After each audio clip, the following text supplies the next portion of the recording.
Okay, let's go. So, there's a thing I'd like to talk about, or rather, a phenomenon, really, that we need to talk about. By the way, I don't know why this is so blurry. It's really, really blurry, the camera. It should be better. I'm using my Mac to film, and I'd expect the resolution to be a little bit better, but whatever. We're gonna take what we have. Maybe the next time I'll use my phone. We shall see. Anyway, so let's talk about what it means to be a pretendian. And let's talk about why you shouldn't be doing this, especially when it comes to business, especially when it comes to building trust. And to illustrate that, I'm gonna tell the story, or the alleged story, about some news that I was just aware of. So there's a singer, songwriter, artist named Buffy St. Marie who used to be this, I don't know, this idol, this this real face of indigenous peoples and their struggles in, well, mostly in Canada, because she claimed that she was of Canadian indigenous descent, whatever they're calling themselves, First Native, First Peoples. I don't really know. Canadian indigenous people will have to work for this video, and if that's I don't know, if that's some sort of an insult, then by all means sue me. I don't know what to call them really. Canadian indigenous people should suffice. Anyway, so she claims to be this Canadian indigenous person, spreading awareness about indigenous peoples, about their struggles, about their oppression, and all that kind of jazz through her music, which is fine. Then news break that, you know what? And allegedly, according to some documentary, by the way, I'm not saying that this is true or it's not true. I'm just saying what I've heard here. But allegedly, according to a documentary, she isn't Canadian indigenous at all. She's a white Italian, or excuse me, she's born in America through white Italian parents, pretending to be a First Nation or pretending to be an indigenous person. Which and I didn't know this, but in the various indigenous communities around the world, they're they're they're calling people like that pretenders.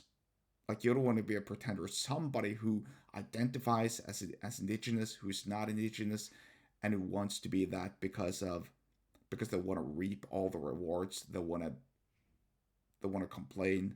They want to harvest all the fruits, so to speak, and they want to they want to take advantage of the situation. And so here you have, allegedly, according to this documentary, this white Italian woman pretending to be a native, excuse me, a First Nation or a Canadian indigenous person who spreads awareness through her music, and whilst probably she's speaking the truth that there has been legitimate oppression, it's just fake when she does, if that's true, her being a pretendian and all that. That is just cringe and fake. This is kind of like when Elizabeth Warren, the US Senator, claimed that she had indigenous blood and she did a DNA test.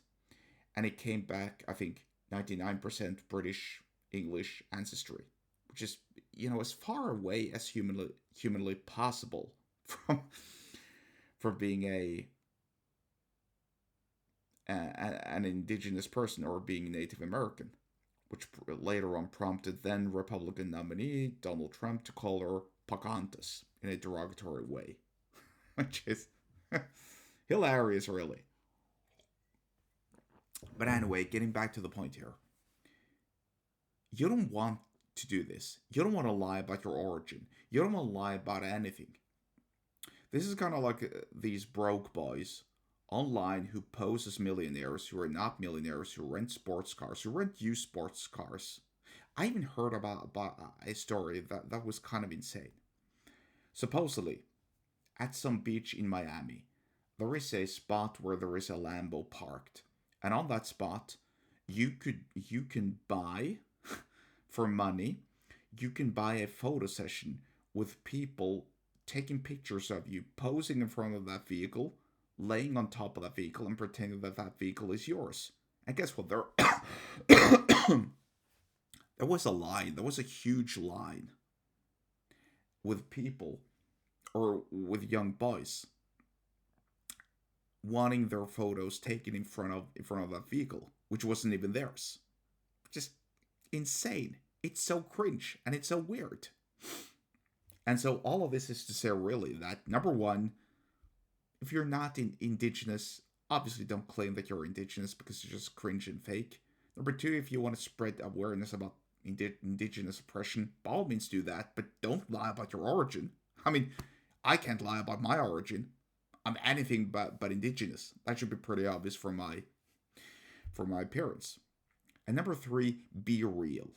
Don't pretend to be anybody that you're not, because that will not build trust with your audience, which is necessary for persuasion, especially when it comes to acquiring new customers and retaining customers. So that'll be the persuasion lesson for the day. If you want to learn more, then get subscribed to my email list. The link to do so is below the episode description wherever you're watching it or listening to this. Or you can also buy ad spots, by the way. And I'll see you there.